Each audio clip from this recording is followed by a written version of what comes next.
Hello my dear friends, welcome to our YouTube channel. मेरा नाम है मयूरी भागवानी और मैं आप सभी के लिए लेकर आई हूँ आज का एडिटोरियल एनालिसिस, जिसमें कि हम बात करेंगे आज जितने भी इम्पोर्टेंट एडिटोरियल हैं उन सभी की।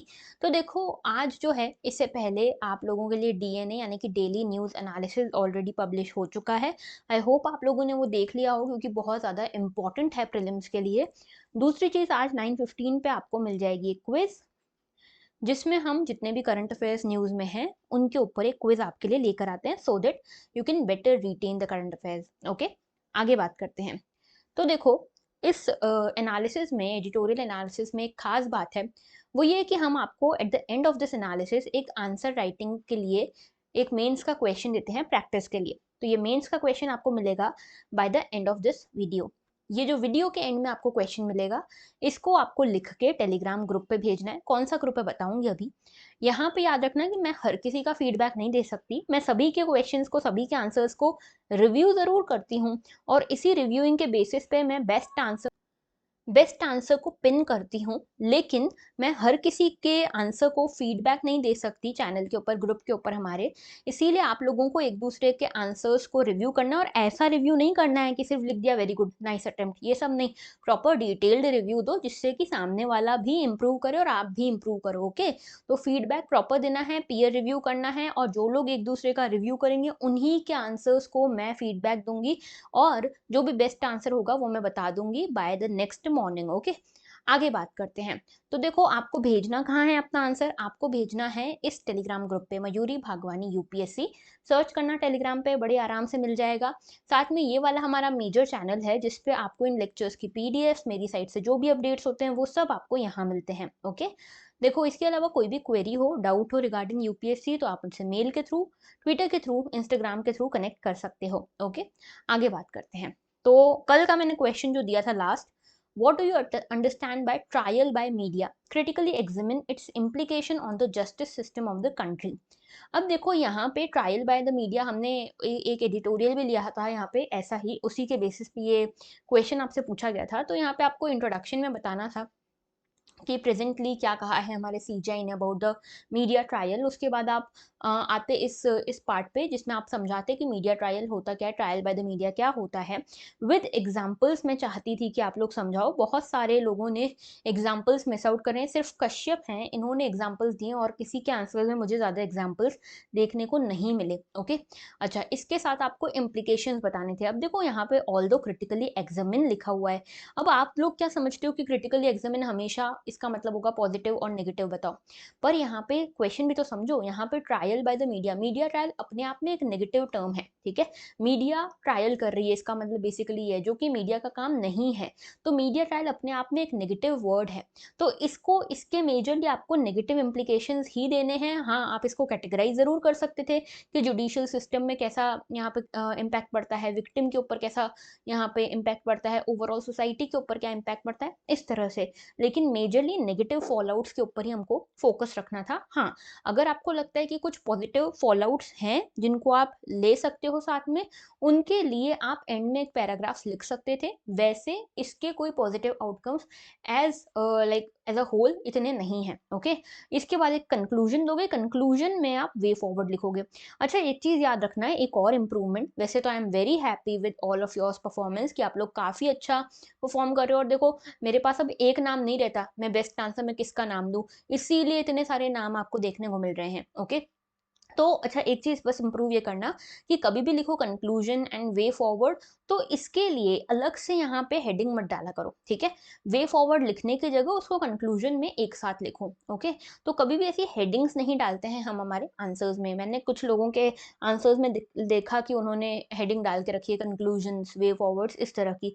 तो कोशिश करो ये हेडिंग्स ना डालो। हाँ, वे फॉरवर्ड सिर्फ लिख रहे हो तो उसकी हेडिंग डाल सकते हो, लेकिन वो भी अवॉइड ही करो, ठीक है। अच्छा, साथ में यहाँ पे देखो, इन सभी के आंसर्स आप देख सकते हो, सानिया, याचिका, मोनिका, काजल, कश्यप, इन सभी के आंसर्स बहुत ही बढ़िया लगे मुझे। कोशिश अब ये करो आप लोग कि डायमेंशंस के ऊपर और काम करो, डायमेंशंस और थोड़ा खंगालो, ब्रेनस्टॉर्मिंग करो, ज़्यादा डायमेंशंस कवर करने की कोशिश करो। ओके, आगे बात करते हैं आज का। एक देखो, एडिटोरियल सेक्शन तो द हिंदू में नहीं आया है, उसकी जगह आया है एक्सप्लेनर आर्टिकल, जो कि एडिटोरियल से भी ज़्यादा अच्छा एनालिसिस लेकर आया है। तो देखो क्रिमिनल प्रोसीजर आइडेंटिफिकेशन एक्ट के बारे में ये पूरा एडिटोरियल आर्टिकल एक्सप्लेनर जो भी कहना है वो कह सकते हो, ये है, ठीक है। तो criminal procedure identification act, how is the recent legislation different from the earlier identification of prisoners act, what are the main concerns and oppositions against the act. तो देखो इससे पहले एक एक्ट हुआ करता था, आइडेंटिफिकेशन ऑफ प्रिजनर्स एक्ट 1920 का, ये एक्ट हुआ करता था। बेसिकली काम यही है कि मान लो किसी को अरेस्ट किया गया तो एविडेंस के तौर पे जो भी चीज़ें कलेक्ट की जाती हैं, that comes under this identification of prisoners act, कि क्या-क्या आप कलेक्ट कर सकते हो, क्या नहीं कर सकते हो, ये सारी चीज़ें। इसी में कुछ अमेंडमेंट करके अब एक नया एक्ट आया है, criminal procedure identification act of 2022। इसको लेकर कुछ कंसर्न हैं, कुछ अपोजिशन हैं, इसकी बात करेंगे यहाँ पे। तो देखो हुआ क्या है, यहाँ पे कंपैरिजन देखेंगे उससे पहले मैं आपको बेसिक्स बता देती हूँ। तो हुआ यूँ है कि एक क्रिमिनल प्रोसीजर एक्ट है 2022 का, जो ये बात करता है कि जो लॉ एनफोर्समेंट एजेंसीज हैं उनके पास क्या-क्या पावर है।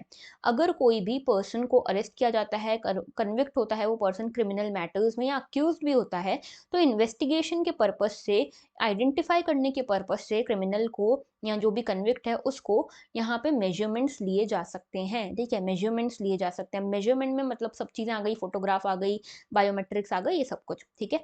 तो मिनिस्ट्री ऑफ होम अफेयर्स जो था, ये इस एक्ट को लेकर आया है। इसमें जो था पुराना act identification of prisoners act 1920, इसको रिपील कर दिया गया है।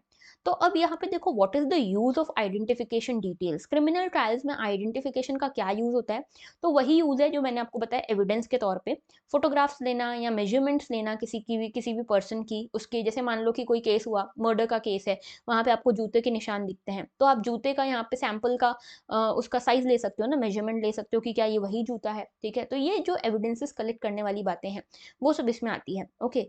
तो यहाँ पे कल्प्रिट की आइडेंटिटी स्टैब्लिश करना है, या फिर जो भी सस्पेक्टेड पर्सन है उसकी आइडेंटिटी यहाँ पे इस्टेब्लिश करना है, या फिर कोई बार-बार एक ही क्राइम हो रहा है तो उस रिपिटेशन के केस में आइडेंटिटी आपको यहाँ पे इस्टेब्लिश करना है, या फिर पहले कोई प्रीवियस कन्विक्शन हो चुका है उसकी आप छानबीन कर रहे हो, ये सभी के लिए यहाँ पे लागू होता है ये मेजरमेंट और फोटोग्राफ्स वगैरह लेना, ठीक है। अब previous identification of prisoners act था क्या, 1920 का एक्ट था क्या?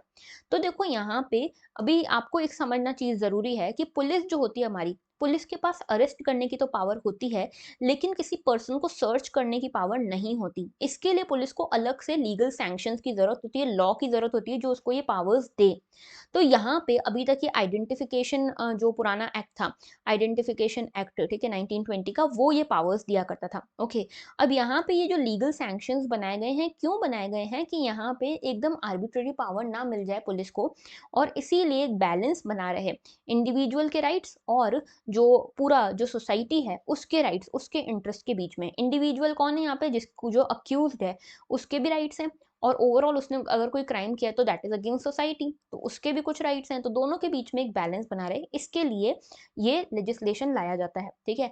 अभी जो लेजिस्लेशन है, नया लेजिस्लेशन क्यों लाया गया है, तो एक तो कारण ये है कि अब देखो प्राइवेसी एक बड़ा इशू बन गया है हमारे देश में, right to privacy fundamental right में आता है। साथ में फिजिकल प्राइवेसी का इन्वेजन एक बहुत बड़ा इशू है, तो इन दोनों के बैकड्रॉप में नया एक्ट आया है, ओके।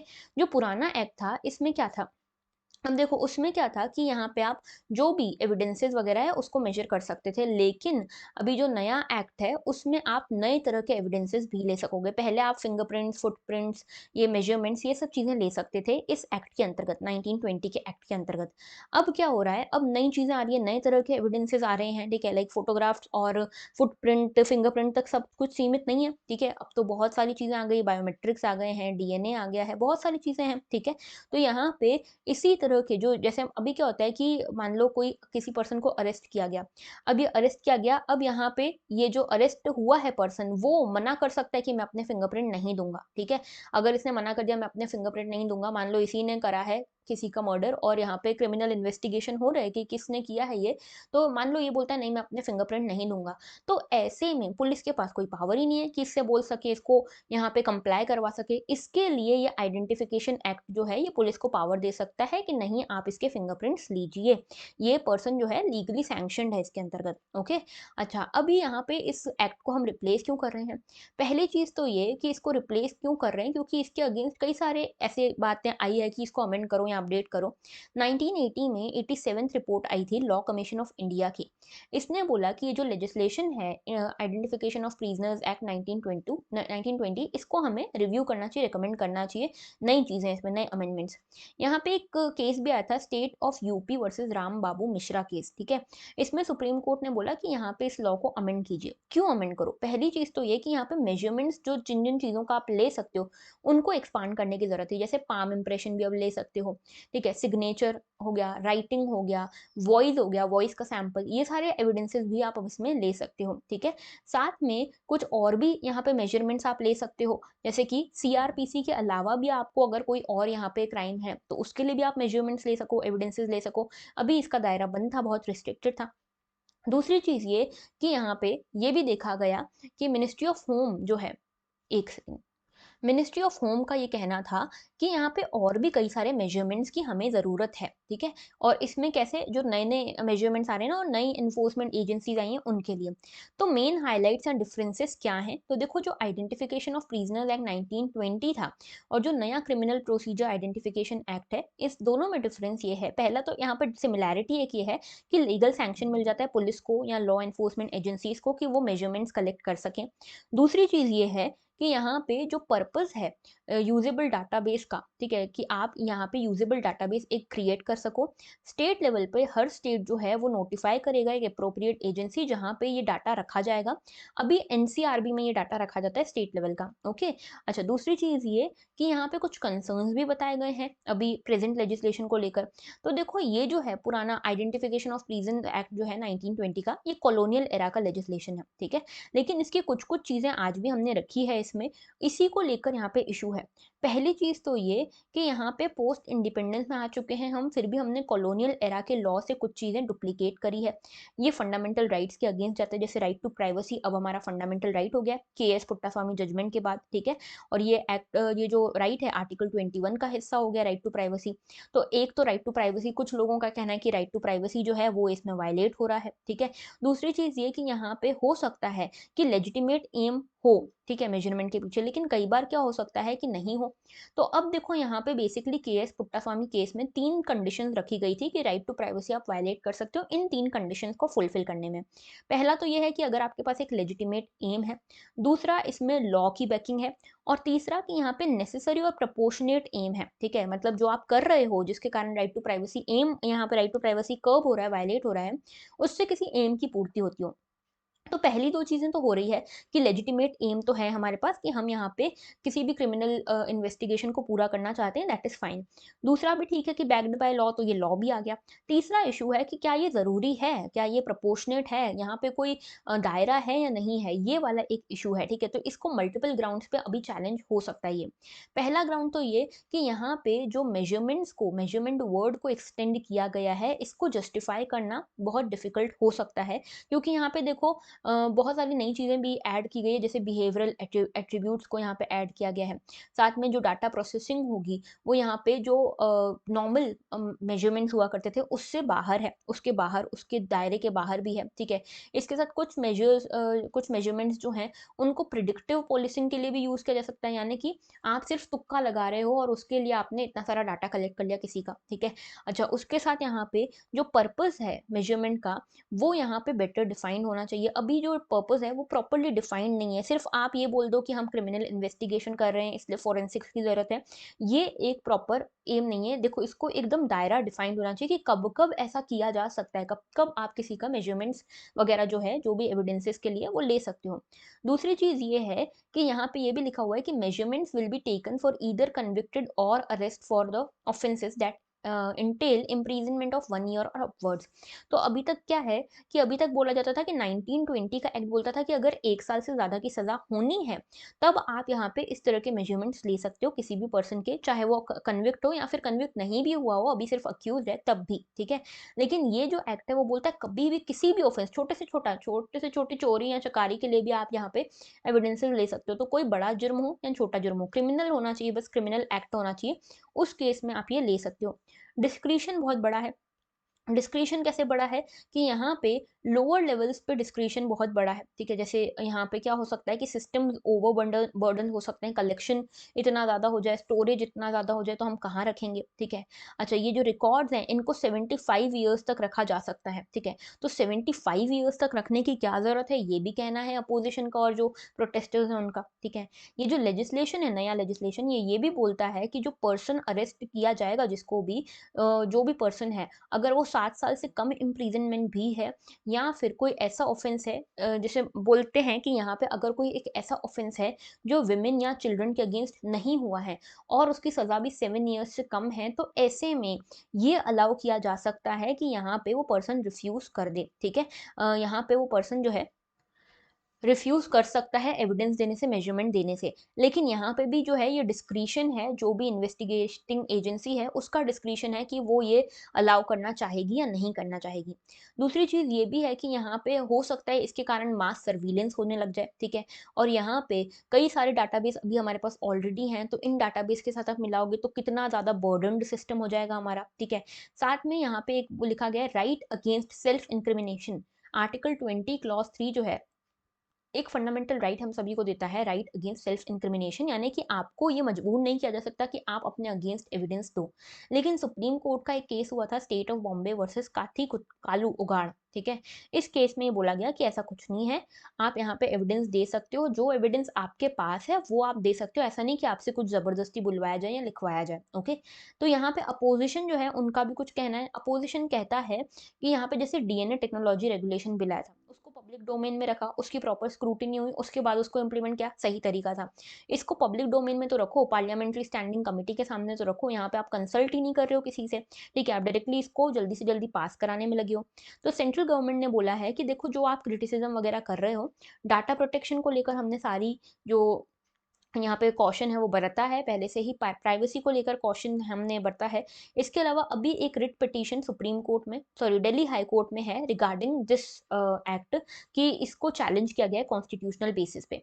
अब देखो यहाँ पे कुछ डिफरेंसेस दिए गए हैं कि कौन-कौन से डिफरेंसेस हैं। एक तो पहले वाला जो एक्ट था, आइडेंटिफिकेशन ऑफ प्रिजन्स एक्ट, और ये नया एक्ट है क्रिमिनल प्रोसीजर आइडेंटिफिकेशन। इसमें किस-किस का मेजरमेंट आप ले सकते हो? पहले था कि जो भी पर्सन जिसको रिगरस इम्प्रिजनमेंट हो रही है 1 साल की या उससे ज़्यादा की, उसका ले सकते हो आप यहाँ पे मेजरमेंट। अब जो है वो किसी भी ऑफेंस के लिए, छोटे से छोटा, बड़े से बड़ा ऑफेंस के लिए आप यहाँ पे मेजरमेंट ले सकते हो। दूसरा, यहाँ पे उस पर्सन को आपने अरेस्ट किया हो कोई ऐसे ऑफेंस के लिए जो 1 साल से ज़्यादा जिसकी इम्प्रिजनमेंट होती हो। दूसरा यहाँ पे है कि आपने अरेस्ट किया हो और या फिर आपने प्रिवेंटिव डिटेंशन में भी अगर किसी को रखा है, तो उसकी भी आप यहाँ पे मेजरमेंट ले सकते हो। तीसरा, अगर यहाँ पे मजिस्ट्रेट ने डायरेक्ट किया था, तो आप यहाँ पे इन्वेस्टिगेशन पर्पस के लिए मेजरमेंट ले सकते थे, ठीक है? यहाँ पे हाँ, ये ज़रूर होना चाहिए कि आपने पहले से उस पर्सन को अरेस्ट किया हो। लेकिन अभी क्या हो गया है, if directed by the magistrate for measurement to be taken for the process of investigation और any other law, there is no requirement for the person to have been arrested. मतलब अब पहले से उसको अरेस्ट करके रखा हो, फिर मजिस्ट्रेट बोले, तो आपको ज़रूरी नहीं, ऐसा ज़रूरी नहीं है कि ऐसा ही करना है। अगर मजिस्ट्रेट ने बोला है कि आपको एविडेंसेस कलेक्ट करने, मेजरमेंट लेने हैं, फिर चाहे आपने उस पर्सन को अरेस्ट करके रखा हो पहले से या नहीं रखा हो, डज़ नॉट मैटर, ठीक है? इसके साथ यहाँ पे order to give security for his good behaviour, अगर उसका जो गुड बिहेवियर है उसके लिए उसको सिक्योरिटी दी जा सकती थी, यहाँ पे भी अब यहाँ पे सेम चीज़ है कि यहाँ पे भी सिक्योरिटी प्रोवाइड कर सकते हो। दूसरा, मेजरमेंट्स क्या-क्या ले सकते हो? पहले सिर्फ finger impression, foot impression, photograph वगैरह ले सकते थे। अब फिंगर इंप्रेशन है, फुट इंप्रेशन है, पाम प्रिंट है, फोटोग्राफ है, आइरिस रेटिना स्कैन है, ठीक है? फिजिकल या बायोलॉजिकल सैंपल्स भी लिए जा सकते हैं। बिहेवियरल एट्रीब्यूट्स जैसे कि सिग्नेचर, हैंडराइटिंग, ये सब भी बताई जा सकती है इसमें, ठीक है? अब यहाँ पे मेजरमेंट्स के डिस्ट्रक्शन के बारे में देखो, पहले क्या था कि अगर एक्विटल हो जाता है या फिर डिस्चार्ज हो जाता है या रिलीज हो जाता है, ठीक है? और पहले से कोई पर्सन कन्विक्ट नहीं है, तो उसमें क्या होता था, उसके जो भी एविडेंसेस मेजरमेंट्स हैं उसको क्लियर कर दिया जाता था, डिस्ट्रॉय कर दिया जाता था। यानी कि आप पहले से कन्विक्ट नहीं हो, ना ही कन्विक्ट आप प्रूव हुए हो, तो आपके जितने भी यहाँ पे एविडेंसेस लिए हैं वो यहाँ पे खत्म हो जाएंगे, खत्म कर दिए जाएंगे। लेकिन यहाँ पे क्या बोला गया है नए एक्ट में कि 75 ईयर्स तक कन्विक्ट हो अगर, तो 75 ईयर्स तक हम उसको कलेक्ट करके रखेंगे अपने पास। और अगर आपका एक्विटल हो गया है या डिस्चार्ज हो गया है, ऐसे केस में, ठीक है, ऐसे केस में वो वहीं की वहीं डिस्ट्रॉय हो जाएगा। लेकिन अगर आपके एक बार कलेक्ट कर लिए और आप कन्विक्ट भी हो तो 75 ईयर्स तक आपके स्टोर करके रखेंगे सारे डाटा को, ठीक है? तो ये एक बड़ा चेंज है। यहाँ पे आपको ये जो पूरा एक्ट है समझना बहुत ज़रूरी है, मेंस में आ सकता है, इसके ऊपर बहुत ज़्यादा प्रोबेबल क्वेश्चन है, ठीक है? नेक्स्ट एक और आर्टिकल आज एडिटोरियल था इंडियन एक्सप्रेस का। देखो एडिटोरियल था डिबेट ओवर फ्रीबीज़। तो यहाँ पे बेसिकली मैंने आपको बताया था फ्रीबी कल्चर के ऊपर अभी बहुत डिबेट चल रही है। हमारे प्राइम मिनिस्टर मोदी ने भी ये कहा था कि रेवड़ी कल्चर हमारे देश में बहुत चल रहा है। अब ये रेवड़ी कल्चर मतलब सब चीज़ें फ्री में बाँटने के लिए, पॉलिटिकल पार्टी सब चीज़ें फ्री में बाँट रही है, सिर्फ़ इलेक्टोरल एक वो यहाँ पे एडवांटेज लेने के लिए, वोट बैंक क्रिएट करने के लिए। तो ऐसे में यहाँ पे सुप्रीम कोर्ट ने कहा कि हर कोई अपना-अपना बताए कि क्या करना चाहिए। सुप्रीम कोर्ट ने एक कमिटी बनाई। कमिटी में सुप्रीम कोर्ट ने बोला इलेक्शन कमीशन का भी कोई पर्सन यहाँ पे शामिल होना चाहिए कमिटी में। लेकिन इलेक्शन कमीशन ने बहुत ही समझदारी से काम किया और इलेक्शन कमीशन ने बिल्कुल पॉलिटिकल न्यूट्रैलिटी को सपोर्ट करते हुए ये कहा कि इलेक्शन कमीशन जो है एक कॉन्स्टिट्यूशनल बॉडी है और कॉन्स्टिट्यूशनल बॉडी होने के नाते हम जो है हमारा झुकाव जो है ऑब्वियसली उसी गवर्नमेंट की तरफ रहेगा जो पावर में है, ठीक है? तो यहाँ पे हमारा इस कमिटी में आना would be sort of biasness, ठीक है? तो यहाँ पे कंट्रोवर्शियल बहुत हो जाएगा, इसीलिए हम यहाँ पे नहीं आना चाहते, इस कमिटी का पार्ट नहीं बनना चाहते। दूसरी चीज़ दूसरी चीज़ कि यहाँ पे जो फ्रीबीज़ कहा जा रहा है, ये फ्रीबीज़ का एक्चुअल मतलब क्या है, इंटरप्रिटेशन क्या है, ये समझना ज़रूरी है और ये इर्रेशनल का मतलब क्या है, ये समझना ज़रूरी है। तो दोनों ही सब्जेक्टिव और इंटरप्रिटेशन के लिए ओपन चीज़ें हैं, ठीक है? तो ओवरऑल इस आर्टिकल में ये कहा गया है कि ये जो पूरा पॉइंट है ना फ्रीबी का, इर्रेशनल फ्रीबी का, ये पूरा पॉलिटिकल है, नेचर में पॉलिटिकल है, ठीक है? क्यों? क्योंकि ये जो भी फ्रीबीज़ दिए जाते हैं, वो इलेक्टोरल कैलकुलेशंस के साथ भी दिए जाते हैं और यहाँ पे अपने प्रोमिसेस को पूरा करने के लिए जैसे मैनिफेस्टो में आपने लिख दिया तो आप पूरा करने के लिए दोगे ये फ्रीबीज, ठीक है? हाँ, ये सही है कि इसके कारण फिस्कल रिस्क बढ़ती जा रही है स्टेट्स की, यहाँ पे इकोनॉमी को नुकसान हो रहा है, लेकिन देखो ये एक पॉलिटिकल डिसीजन है। इसमें इलेक्शन कमीशन एक कॉन्स्टिट्यूशनल बॉडी है, इसका कुछ भी कहना सही नहीं लगता। दूसरी चीज़ ये कि अगर यहाँ पे लोगों को, अगर पब्लिक को कोई तकलीफ नहीं है इससे, पब्लिक को ये समझना चाहिए कि देखो फ्रीबीज के ये भी इम्पैक्ट है। अब पब्लिक अपने आप ये समझ के पॉलिटिकल सैंक्शंस लगाए अगर लगाना है तो किसी भी पार्टी के ऊपर, लेकिन अगर ऐसी कोई ज़रूरत नहीं है, तो हम क्यों कुछ बोलें? तो अल्टीमेटली ये जो पूरा डिसीजन है, ये इकोनॉमिक और फिस्कल इम्प्लीकेशन के साथ लिया जाना चाहिए, लेकिन अल्टीमेटली ये एक पॉलिटिकल प्रोसेस है, जो कि सुप्रीम कोर्ट जिसमें पार्टिसिपेट कर सकती है, पॉलिटिकल पार्टीज़ कर सकती हैं, लेकिन इलेक्शन कमीशन नहीं कर सकती, ओके? तो ये आर्टिकल था, जस्ट छोटी-सी एक अपडेट थी, वो जो मुझे आपको देनी थी। आगे देखो, मेंस का क्वेश्चन आज आपके लिए क्या है, 250 वर्ड्स में आपको इसको लिखना है। The responsibility to protect privacy of citizens falls to government discussed in context of recently introduced criminal procedure identification act, ठीक है? समझ गए? तो ये आपका क्वेश्चन है आज, 250 वर्ड्स में आपको लिखना है और मुझे आप सेंड करना है इसको टेलीग्राम ग्रुप पे, फिर हम इसका पीयर रिव्यू करेंगे और मैं जितनों का हो सकेगा उतनों का फीडबैक ज़रूर दूंगी। Okay, so that was all for today. Thank you for watching, have a very good day. अगर लेक्चर अच्छा लगा हो तो लाइक ज़रूर करना, शेयर ज़रूर करना, कॉमेंट ज़रूर करना और सब्सक्राइब नहीं किया है तो अभी की अभी कर दो, okay? So that was all, thank you for watching and have a very good day.